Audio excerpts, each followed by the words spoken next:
In lesson 3.2, we're going to be talking about product and quotient rule, which is when you are multiplying two functions together or dividing two functions. So first, let's start with product rule.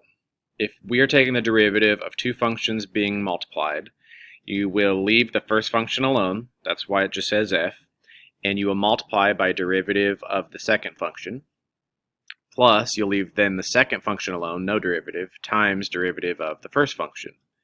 So leave the first derivative of the second plus leave the second derivative of the first. So let's go ahead and use that on example 1, where we've got one function x and another function e to the x.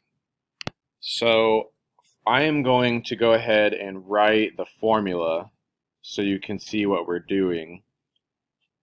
But I don't recommend spending all this time usually.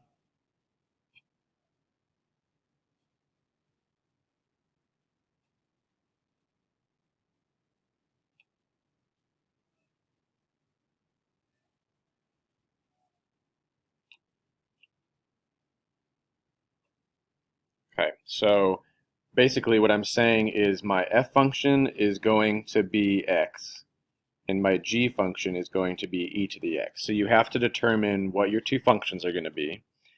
And so you'll have f first, which is x. Then you'll have derivative of g. So let's just go ahead and say what we're going to do, but not do it yet. Plus your g function, e to the x, times derivative of f. And I'm just showing all my work. So this is what I'm going to do. So you've got x, derivative of e is e. Then you've got e to the x, derivative of x is 1. And so that is our derivative. And then you should try and simplify it if you can. So f prime will be e to the x, x plus 1 if you factor out an e to the x. Now, part B wants you to find the nth derivative. So this is like when we found third and fourth derivatives. We want to find a pattern and figure out what the nth would be. So like the 100th one. So I'm going through and I'm leaving the first, and I'm going to take derivative of the second plus leave the second, derivative of the first. And again, I'm showing my work, but you don't need to always do that. You're going to have e to the x, derivative of x plus 1 is 1. Then you have x plus 1, derivative of e to the x is e to the x. So that's what I have now. I can see that this is the derivative, but I'm going to simplify it. I'm going to factor out an e to the x, which would leave me with 1 plus x plus 1. And that would be e to the x, x plus 2.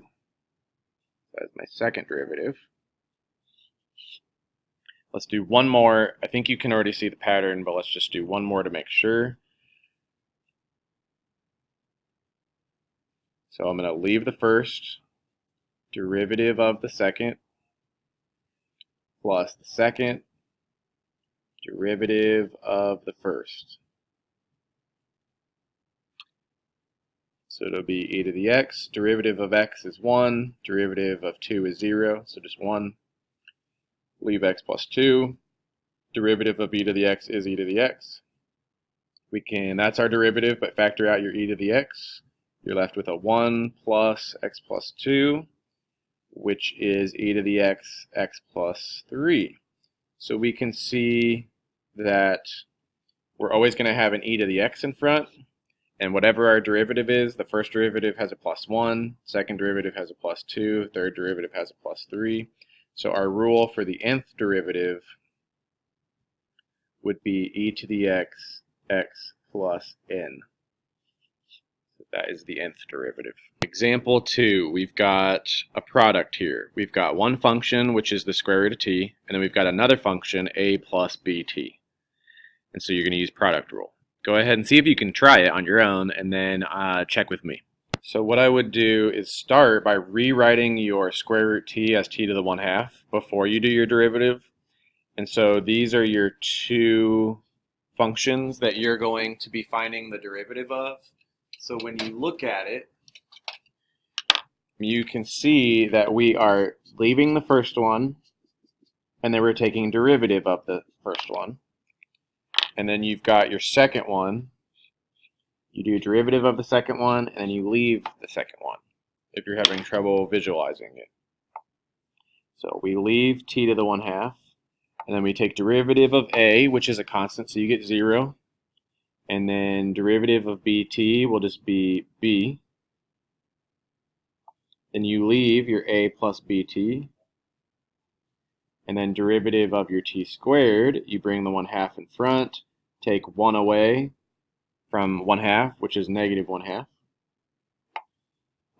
Then let's try and simplify if we can. So that's b t to the 1/2.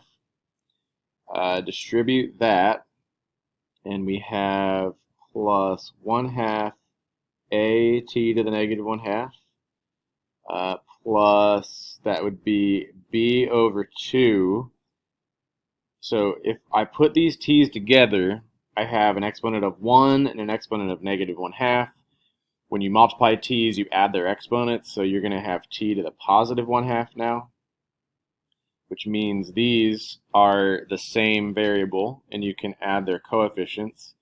So you've got a 1/2 b, and you've got a 1b, and if you get a common denominator, so 2b over 2, that would be 3b over 2, or 3 over 2b,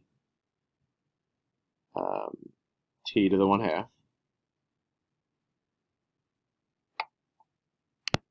Plus 1/2 a t to the negative 1/2. What else do we want to do? We probably could leave it like this. There's lots of different, not distributing, but simplifying you can do here. So you could leave it here. Let's just see where else we might be able to take this. So you could rewrite this as 3 over 2. The b is on top with the 3.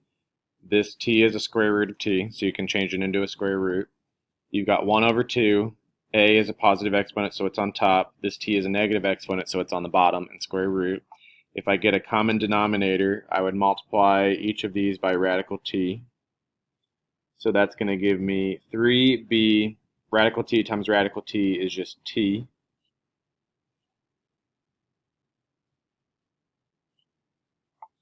Now they have matching denominators, and we can say 3bt plus a over 2 radical t, and I think this is the best looking derivative we can find. But there's lots of ways you could simplify it. So you also could have written this one as your answer. So there's lots of different ways to simplify, and it really just kind of depends on what the next step is in the problem. This doesn't have a next step to the problem, so it doesn't really matter which one you end with.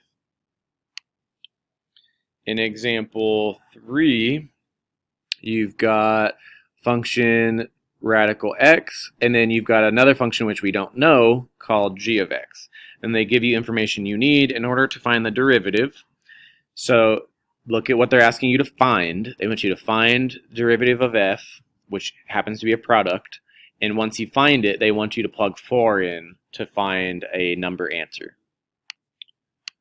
So we've got the derivative of f will be leave radical x alone, and then you're going to do derivative of g to the x, or g of x, plus you're going to have g of x, and then you're going to do derivative of radical x.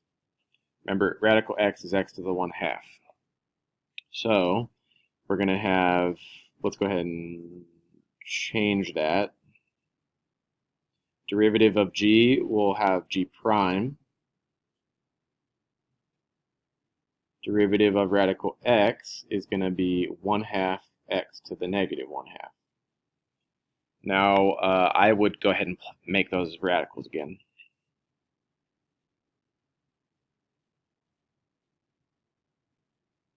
So this is going to be 1/2 and radical x on the bottom of your g since it's negative. So this is your derivative, and they want to know the derivative at 4.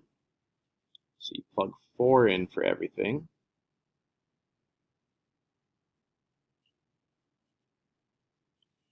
So we've got square root 4, which is 2. G prime of 4, they told us, was 3. So substitute in these values. G of 4, they told us, was 2. And on the bottom, we have 2 times square root of 4 is 2. So 2 of those cancel. We get 6 plus 1/2. If you get a common denominator, you're going to get 13 halves. Next, we have quotient rule. So you've got the derivative of a function divided by a function. And this is how you will find it. You take derivative, well, you leave the denominator alone, times derivative of the numerator, minus, leave the numerator alone, times derivative of the denominator. So the top looks identical to product rule, only there's a minus in the middle. So you change the plus to a minus, and also quotient rule says you divide that answer by the denominator squared. So that is not in your product rule, but it is in your quotient.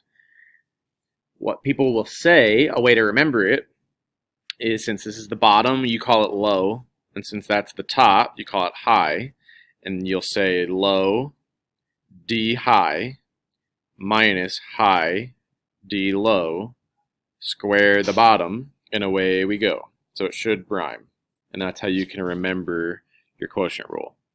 So let's use it in example 4. The high, or the numerator, is x squared plus x minus 2.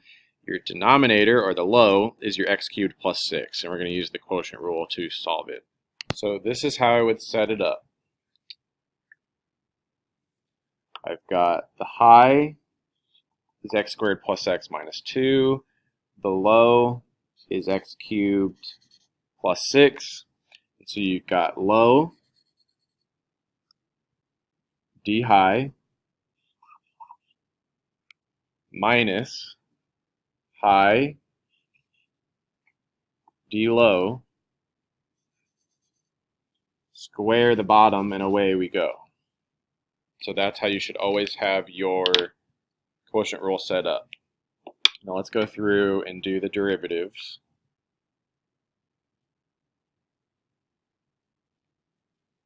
So derivative of x squared is 2x, derivative of x is 1, derivative of negative 2 is 0. Derivative of x cubed is 3x squared, derivative of 6 is 0. Now on top we're going to go through and FOIL everything. On bottom I don't suggest foiling anything unless we have to. So on top, go ahead and distribute and FOIL those things. So I'm going to have 2x to the 4th, x cubed, 12x, and 6. Up here, I'm going to distribute 3x squared, but also I'm going to distribute my negative when I do that. So it'll be negative 3x to the 4th, it'll be negative 3x cubed, and it'll be positive 6x squared.